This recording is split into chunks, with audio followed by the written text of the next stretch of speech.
بسم اللہ الرحمن الرحیم۔ السلام علیکم۔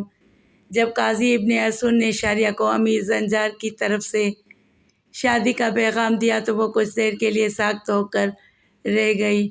شاریہ کی یہ کیفیت دیکھ کر قاضی ابن ارسطو سمجھے کہ اسے اس پیشکش پر یقین نہیں آ رہا ہے، اس لیے انہوں نے شاریہ کی بے یقینی کو دور کرنے کے لیے محبت آمیز لہجے میں کہا، پہلے مجھے بھی امیر زنجار کی بات سن کر شدید حیرت ہوئی تھی، مگر اب اندازہ ہوا کہ وہ ایک شریف انسان ہے۔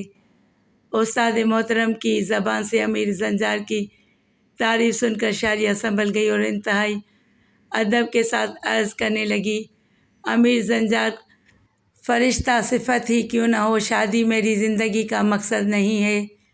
قاضی ابن ارسطو شاریہ کی یہ بات سن کر چونک اٹھے اور پھر شادی کے سلسلے میں شرعی احکام سمجھانے لگے۔ عورت ہو یا مرد، دونوں کے لیے تنہا زندگی ہمیشہ خطرات سے بھری رہتی ہے، اور تم جیسی بے یار و مددگار عورت کے لیے اس سے بہتر سہارا ممکن نہیں۔ یکایک شاریہ بہت زیادہ اداس نظر آنے لگی تھی۔ میں آپ کے توسط سے علم کی پناہ میں آئی تھی، آپ مجھے دوبارہ ایک عیش پرست امیر کے حوالے کر رہے ہیں۔ شاریہ کے لہجے میں بے پناہ درد شامل تھا۔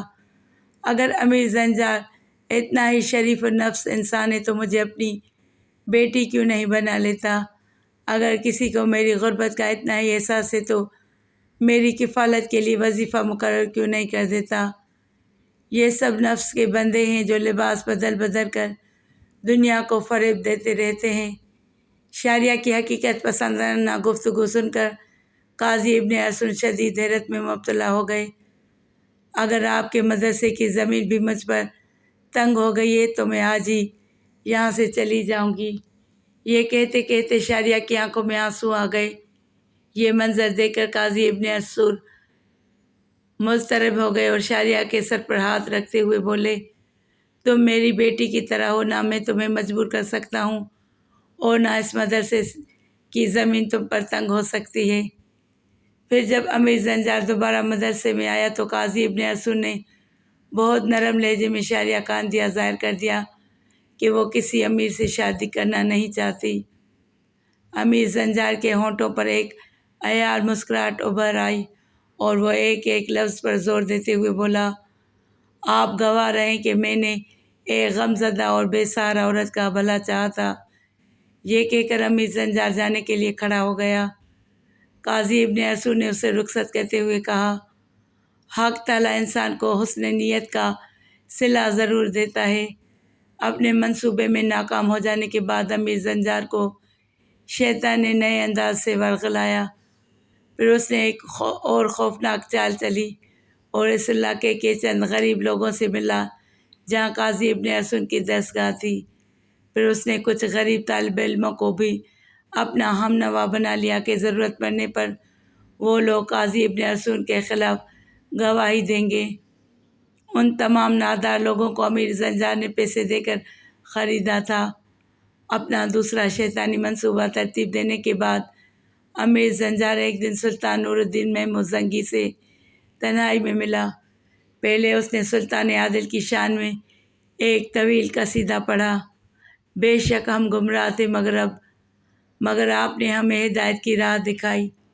سلطان نور الدین محمود زنگی خاموشی سے امیر زنجار کی مبالغہ آمیز ستائشی کلمات سنتا رہا۔ پھر جب عیار امیر خاموش ہوا تو سلطان عادل نے پرسوز لہجے میں کہا، تمام تعریفیں اور بڑائیاں صرف اللہ تعالیٰ کے لیے ہیں اور وہی انسانوں کو ہدایت دیتا ہے، مگر آج تمہیں اس تعریف کی کیا ضرورت پیش آ گئی؟ یکایک سلطان نور الدین محمود زنگی کے لہجے سے طنز جھلکنے لگا تھا۔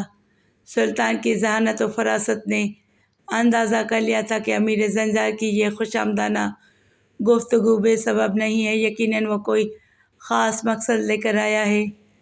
سلطان عادل نے مجھے سب سے زیادہ نازک ذمہ داری سونپی ہے کہ میں آپ کو عوامی رائے سے آگاہ کرتا رہوں۔ امیر زنجار نے بڑے عاجزانہ لہجے میں کہا۔ وہ سلطان نور الدین محمود زنگی کے شعبہ جاسوسی کا ایک افسر تھا۔ اس منصب پر 3 اور معتبر افراد بھی فائز تھے۔ امیر زنجار نے اپنی اسی عہدے سے فائدہ اٹھانے کی کوشش کی تھی۔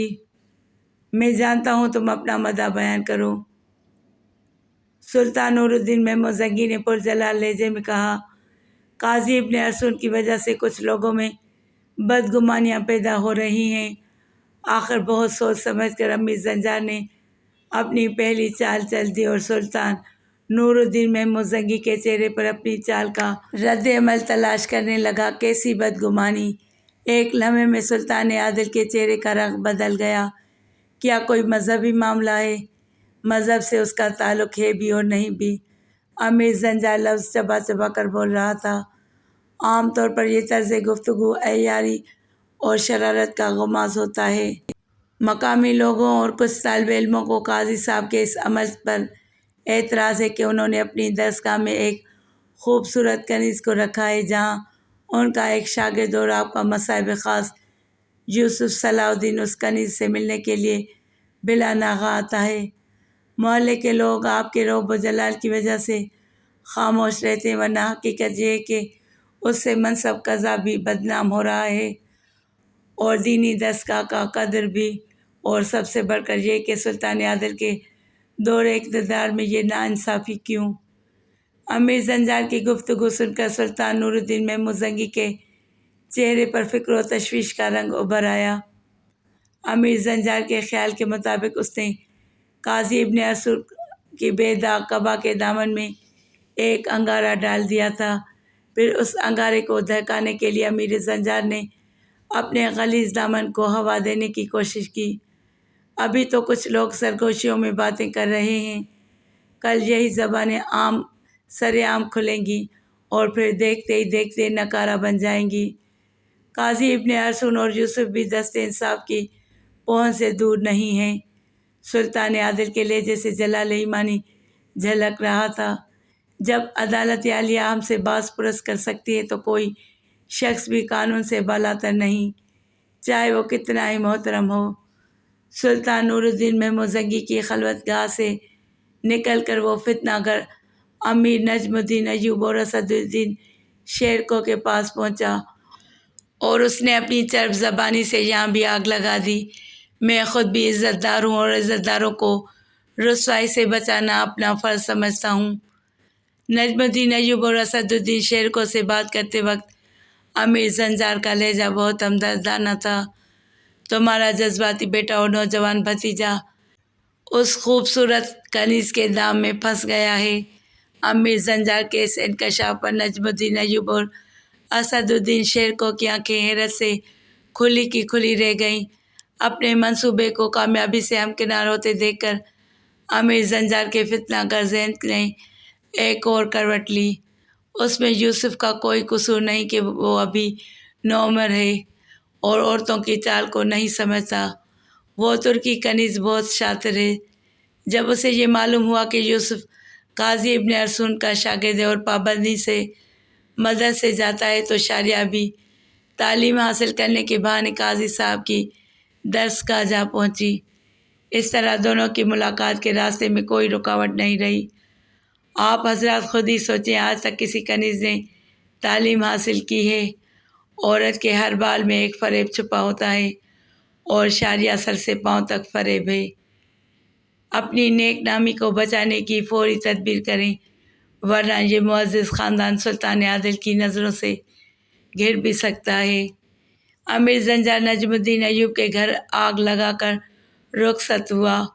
اب اسے پورا یقین تھا کہ چند روز میں شاریہ قاضی ابن ارسطو کے مدرسے سے نکال دی جائے گی، پھر اس کے سر پر کوئی سائبان نہیں رہے گا۔ مسائل کی دھوپ اسے جلا ڈالے گی اور پھر وہ اس کی پناہ میں آ جائے گی۔ صلاح الدین امیر زنجار کی سازشوں سے بے خبر اپنی فوجی مشقوں میں مصروف تھا۔ پھر جب وہ سورج کی تمازت سے جھلسے ہوئے چہرے، شمشیر زنی کی مشقت سے ٹوٹے ہوئے بدن کے ساتھ اپنے گھر آیا تو ایک اذیت ناک ہنگامہ اس کا منتظر تھا۔ ایک کمرے میں نجم الدین ایوب، اسد الدین شیرکو اور ست الملک خاتون جمع تھے۔ صلاح الدین ایوبی اس قدر تھکا ہوا تھا کہ وہ عشاء کی نماز پڑھ کر فوری طور پر سو جانا چاہتا تھا، مگر ملازمہ نے بتایا کہ مردانہ نشست گاہ میں اس کا انتظار کیا جا رہا ہے۔ یوسف نے بلا تاخیر اپنے جنگی ہتھیار اتارے اور تیزی سے اس کمرے میں داخل ہو گیا۔ صلاح الدین ایوبی کا خیال تھا کہ وہاں سلطنت شام کے معززین یا عمرہ جمع ہوں گے، مگر خلاف توقع کمرے میں اس کی والدہ، والد اور چچا موجود تھے۔ صلاح الدین نے حیرت سے ان لوگوں کی طرف دیکھا اور ایک طرف خاموشی کے ساتھ بیٹھ گیا۔ ست الملک خاتون اور اسد الدین شیرکو کے چہروں پر گہری سنجیدگی اور کسی قدر اداسی چھائی ہوئی تھی، مگر نجم الدین ایوب کے چہرے سے شدید ناگواری کا اظہار ہو رہا تھا۔ ابھی صلاح الدین ایوب اس صورتحال کو سمجھنے بھی نہیں پایا تھا کہ نجم الدین ایوب کی تیز آواز کمرے میں گونجی، یوسف، مجھے تم سے یہ امید نہیں تھی کہ تم بد عہدی کرو گے اور باپ کی نافرمانی کے مرتکب ہوگے۔ یہ کہہ کر نجم الدین ایوب نے امیر زنجار کی پوری گفتگو بیٹے کے سامنے دہرا دی۔ نجم الدین ایوب، اسد الدین شیرکو اور ست الملک خاتون کا خیال تھا کہ اس انکشاف پر صلاح الدین گھبرا جائے گا، لیکن حیرت انگیز طور پر صلاح الدین کی استقامت میں کوئی فرق نہیں آیا۔ اس نے انتہائی مؤدب اور ٹھہرے ہوئے لہجے میں نجم الدین ایوب کو مخاطب کرتے ہوئے کہا، بابا محترم، امیر زنجار کی فراہم کردہ اطلاعات حرف بحرف درست ہیں۔ شاریہ ترک دنیا کر کے استاد گرامی کے مدرسے کے ایک گوشے میں جا پڑی ہے۔ میں کبھی کبھی اس سے ملنے چلا جاتا ہوں، بس اس سے زیادہ کسی بات میں کوئی صداقت نہیں۔ میرا سوال یہ ہے کہ تم اس سے ملتے ہی کیوں ہو؟ نجم الدین ایوب کی آواز سے غصہ جھلک رہا تھا۔ میں نے اس بدنام کنیز کے اپنے گھرانے پر پابندی لگائی تھی، مگر تم نے اس سے ملنے کا دوسرا راستہ تلاش کر لیا۔ اسے بدنام کنیز نہ کہیں بابا محترم۔ صلاح الدین کا لہجہ اداس ہو گیا تھا۔ وہ ایک مظلوم لڑکی ہے جو امیرانہ مظالم کا شکار ہو کر رسوائی کا ہدف بن گئی ہے، اور اب تم اس کنیز کے حوالے سے میری رسوائی کا سبب بن رہے ہو۔ نجم الدین ایوب کی ناراضگی اور لہجے کی سختی میں مزید اضافہ ہو گیا۔ اسد الدین شیر کو اپنے بڑے بھائی اور بھتیجے کی گفتگو بہت غور سے سن رہا تھا۔ میں اس لڑکی سے ملنے پر مجبور ہوں بابا۔ صلاح الدین کا لہجہ بدستور اداس تھا۔ تمہاری یہی مجبوری تو گمراہی کے راستے کی نشاندہی کر رہی ہے۔ نجم الدین ایوب بیٹے کے اس جواب پر غضبناک ہو گیا تھا۔ آخر وہ کون سی مجبوری ہے کہ جس کے باعث تم اپنے قدموں کو اس طرف جانے سے نہیں روک سکتے؟ صلاح الدین کے چہرے پر شدید ذہنی کشمکش کے آثار نمایاں ہو گئے اور وہ فوری طور پر اپنے باپ کے سوال کا جواب نہ دے سکا۔ اسد الدین شیر کو اپنے اور ست الملک خاتون بھی پلکیں جھپکائے بغیر صلاح الدین کی طرف دیکھنے لگے، جو اچانک بہت زیادہ پریشان نظر آنے لگا تھا۔ تمہاری یہی خاموشی تو مجرم ہونے کی دلیل پیش کر رہی ہے، نجم الدین ایوب نے انتہائی سخت لہجے میں کہا۔ آخر صلاح الدین کے ہونٹوں کو جنبش ہوئی، اس کی آنکھیں جھکی ہوئی تھیں اور آواز میں ہلکی سی لڑکھڑاہٹ تھی۔ میں چاہتا تھا کہ آپ میری خاموشی کا مفہوم سمجھ لیں اور اپنے بیٹے کی بے گناہی پر اعتبار کر لیں، مگر افسوس ایسا نہیں ہوا۔ بالآخر میں لب کشائی کے لیے مجبور ہو گیا۔ مجھے یقین ہے کہ آپ میری اس بے باکانہ گفتگو کو معاف فرما دیں گے۔ یہ کہہ کر صلاح الدین چند لمحوں کے لیے خاموش ہو گیا۔ اسد الدین شیر کو اور ست الملک خاتون گھبرا گئے کہ صلاح الدین کے لہجے سے سرکشی کا رنگ جھلک رہا تھا۔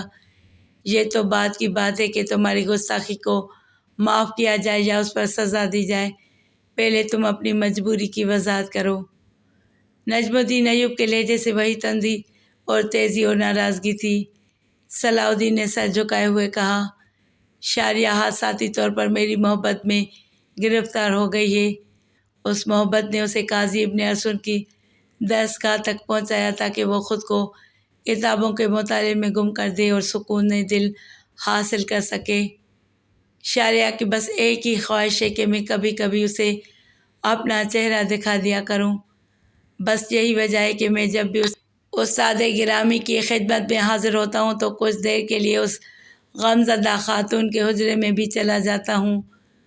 تم اپنی اس حماقت کا انجام جانتے ہو؟ نجم الدین ایوب نے غضبناک لہجے میں کہا، تمہیں کیا معلوم کہ ہم نے کس قدر جان فشانی کے بعد اپنی جان کو خطرات میں ڈال کر سلطان عادل کا قرب حاصل کیا ہے۔ امیر زنجار شعبہ جاسوسی کا افسر اعلیٰ ہے، اگر اس نے یہ بات سلطان عادل کے کانوں تک پہنچا دی تو ہماری عزت کا یہ محل ایک لمحے میں زمین بوس ہو جائے گا۔ میں سلطان عادل کے احسانات کو آخری سانس تک فراموش نہیں کروں گا۔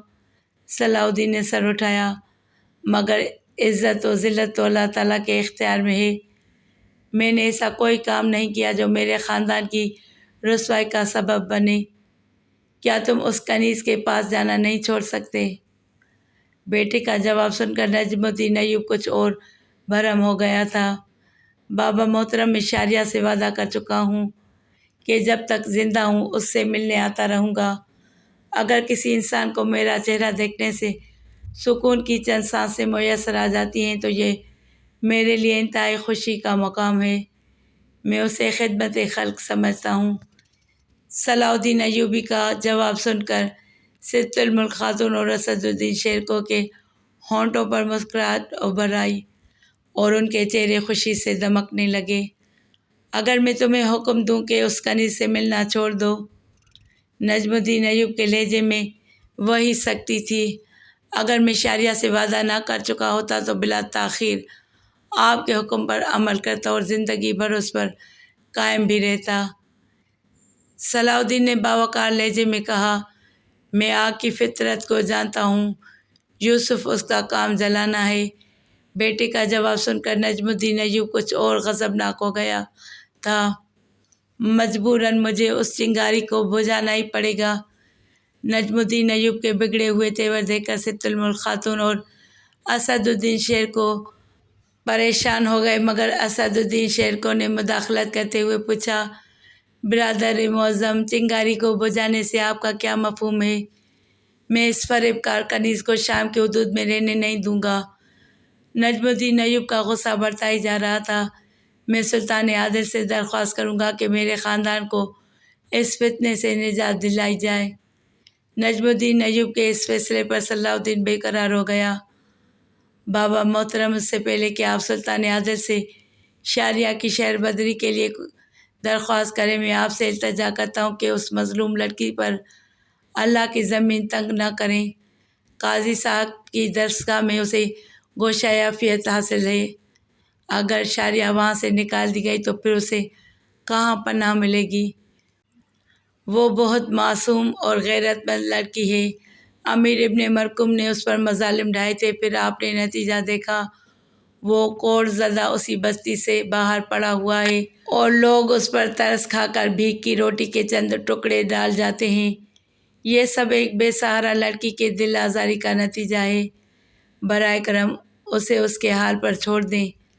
صلاح الدین کے لہجے میں درد شامل تھا۔ اسد الدین شیرکو نے تعریفی نظروں سے بھتیجے کی طرف دیکھا اور پھر اپنے بڑے بھائی نجم الدین ایوب سے مخاطب ہوا، برادر معظم، میری بھی یہی گزارش ہے کہ آپ اپنے لائق ترین بیٹے کے کردار پر اعتبار کریں اور اس مظلوم لڑکی کو اس کے انداز سے جینے دیں۔ اگر آپ نے شاریہ کے سلسلے میں سلطان عادل پر کسی قسم کا دباؤ ڈالا تو میں اس کی بھرپور مزاحمت کروں گا۔ یہ کہتے کہتے اسد الدین شیرکو کے لہجے میں کسی قدر سختی آ گئی تھی، جیسے وہ اپنے بڑے بھائی کو تنبیہ کر رہا ہو۔ چھوٹے بھائی کی بات سن کر نجم الدین ایوب کچھ گھبرا سا گیا۔ وہ اچھی طرح جانتا تھا کہ اسد الدین شیرکو کو سلطان نور الدین محمود زنگی کے حضور میں سب سے زیادہ قربت حاصل ہے۔ مجبوراً نجم الدین ایوب کو نرم ہونا پڑا۔ تاہم اس نے اسد الدین شیرکو سے ایک نیا سوال کر ڈالا، پھر تمہاری نظر میں اس مسئلے کا کیا حل ہے؟ میرے نزدیک یہ کوئی مسئلہ ہی نہیں کہ جس کا کوئی حل تلاش کیا جائے۔ اسد الدین شیرکو نے بے نیازانہ مسکراتے ہوئے کہا، بالفرض یہ کوئی مسئلہ ہے تو اس کا وہی حل ہے جو یوسف نے پیش کیا ہے۔ اسد الدین شیرکو کی مداخلت نے صورتحال کو یکسر بدل کر رکھ دیا تھا۔ پھر یہ طویل گفتگو اس نتیجے پر ختم ہوئی کہ نجم الدین ایوب نے یوسف صلاح الدین ایوبی کو قسم کھانے پر مجبور کر دیا کہ وہ کسی بھی حال میں ترکی کنیز شاریہ سے شادی نہیں کرے گا۔